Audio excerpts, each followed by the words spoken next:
Bincangkan atau diperbicarakan begitu ya, karena kita melihat juga bahwa selama pandemi COVID-19 ini utang menjadi sesuatu yang tidak mungkin tidak dilakukan karena besarnya tekanan terhadap perekonomian di semua negara, utamanya mungkin negara-negara yang berada di kawasan ASEAN, membuat terjadinya defisit fiskal karena juga pendapatan dari setiap negara mengalami tekanan atau seret. Jadi pendapatannya berkurang tapi pengeluarannya malah bertambah. Seperti apa sih sebenarnya posisi negara-negara di ASEAN, termasuk diantaranya adalah posisi utang dari negara-negara di ASEAN. Kita ulas hari ini jawara utang di ASEAN. Sebelum kita melihat dulu negara-negara lainnya, kita lihat dulu, bercermin dulu di negara kita. Posisi utang Indonesia sampai dengan bulan Oktober tahun 2021 di angka 6.657. Memang terjadi penurunan dari bulan sebelumnya ketika di bulan September begitu 2021 posisi utang Indonesia itu di angka kurang lebih 6.700-an triliun rupiah di ya bisa dikatakan di kuartal 3 tahun 2021 ya.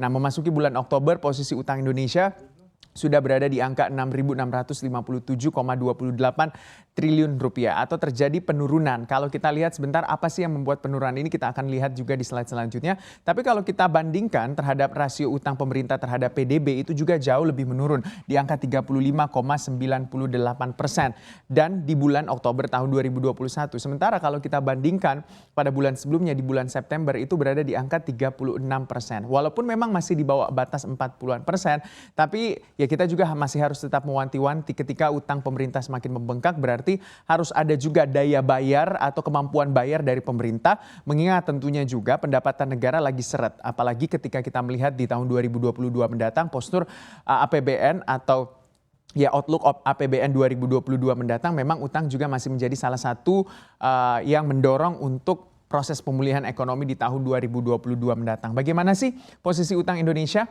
Nah, seperti yang tadi saya katakan bahwa terjadi penurunan dari September 2021 ke Oktober 2021 di angka 6.687,28 triliun rupiah. Dan penurunan utang Indonesia ini dikontribusikan oleh penurunan utang SBN Falas senilai 13,85 triliun rupiah. Sementara penurunan pinjaman itu juga menurun di angka 15,26 triliun rupiah. Kalau orang bertanya-tanya kenapa sih pemerintah harus utang begitu atau kenapa utangnya membengkak? Ya karena pandemi COVID-19 membuat defisit fiskal itu semakin membengkak.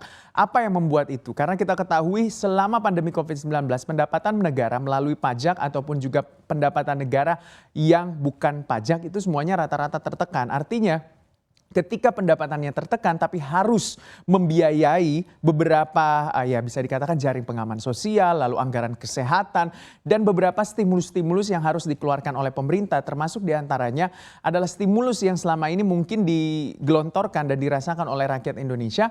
Nah, itu yang tentunya membuat defisit dari fiskal Indonesia atau pada intinya adalah defisit di uangnya. Jadi uangnya misalnya kemampuannya cuma 1.500 atau 1.800 tapi belanjanya di 2.200, tentunya harus ada defisit yang ditutupi. Nah, dari mana defisit ini ditutupi?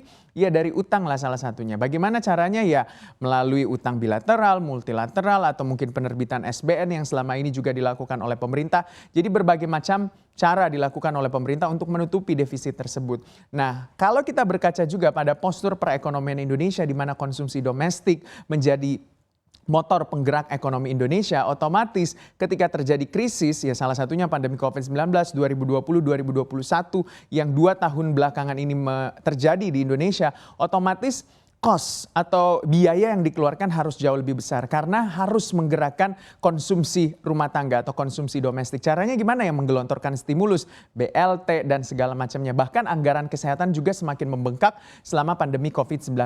Nah, kalau kita berkaca juga pada kondisi utang di negara-negara ASEAN, ini ya bisa dikatakan Indonesia itu berada di peringkat kedua negara yang paling besar utangnya selama pandemi COVID-19 ini juga. Dan di kuartal 3 2021 di bawah Singapura. Utang Singapura itu di 562.855 juta US dollar atau sekitar kurang lebih kalau kita rupiahkan di 8.000 triliun dan rasio utang pemerintah Singapura terhadap PDB itu jauh di atas dari Indonesia yaitu di angka 150,49%.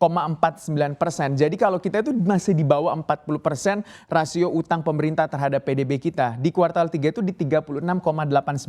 Kalau kita rupiahkan utang pemerintah di kuartal 3 itu sekitar kurang lebih di angka 6 ribuan triliun, 6.500, 6.700-an triliun rupiah lah ya. Sementara itu Thailand di angka 243.794.000 US dollar begitu, atau kurang lebih di angka 4 ribuan triliun rupiah lah utang dari pemerintah Thailand ini. Lalu Filipina di peringkat keempat yaitu di angka 233.855.000 atau rasionya itu 63,09% terhadap PDB-nya, itu di angka kurang lebih 3 ribuan triliun, sama seperti Malaysia di angka 3.300-an triliun rupiah begitu, atau utang dari pemerintah Malaysia. Bahkan utang dari pemerintah Malaysia ini selama pandemi COVID-19 atau di kuartal ketiga 2021 adalah utang yang paling besar sepanjang sejarah dari pemerintah Malaysia. Nah, kalau kita lihat memang secara jumlah utang, memang Indonesia itu berada di peringkat kedua negara ASEAN yang paling besar utangnya. Apalagi selama pandemi COVID-19 seperti yang tadi saya jelaskan, bahwa harus ada defisit yang harus ditutupi, pengeluarannya semakin membengkak tapi pendapatannya tertekan maksud saya ya. Nah, tapi kalau kita lihat secara rasio, Indonesia itu yang paling rendah rasio utangnya terhadap PDB, 36,89%.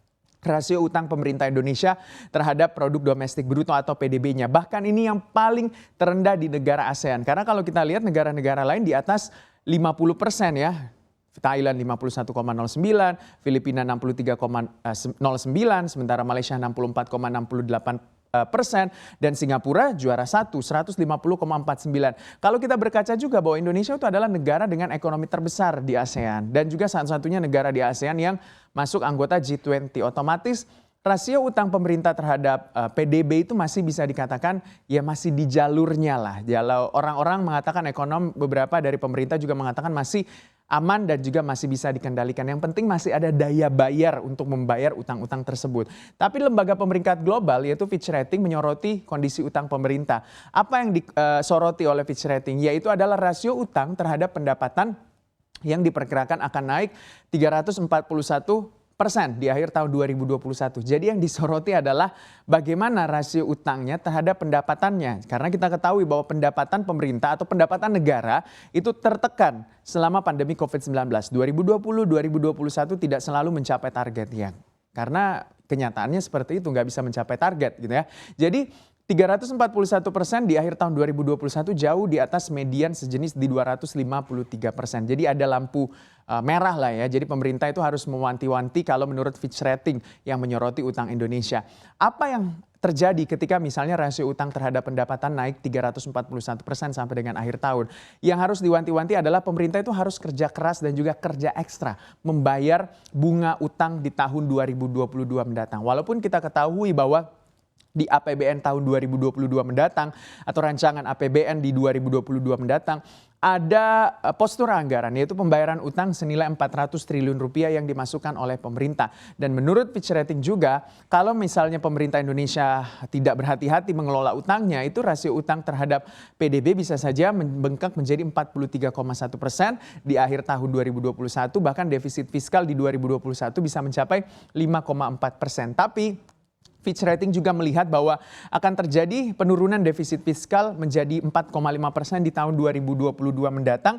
Ini dilihat begitu atau outlook-nya ketika memang perekonomian mulai pulih, jadi terjadi perekonomian atau pergerakan roda-roda ekonomi mulai membaik di tahun 2022 mendatang dan pendapatan negara menjadi naik begitu ya. Jadi otomatis defisit fiskalnya menjadi menurun menjadi 4,5% di tahun 2022 mendatang. Memang masalah utang masih menjadi masalah yang sensitif, tapi kita harus tahu dulu apa sebenarnya kegunaan utang, atau ketika pemerintah mengeluarkan atau mungkin melakukan utang, itu ada sebab dan juga akibatnya tentunya. Ini yang harus juga dihitung secara matang-matang oleh pemerintah, dan juga masyarakat Indonesia juga harus lebih aware sebenarnya di mana atau kemana larinya utang atau anggaran utang yang selama ini diambil oleh pemerintah. Apakah efektif menggerakkan roda-roda perekonomian atau justru mungkin menjadi sebuah utang yang konsumtif.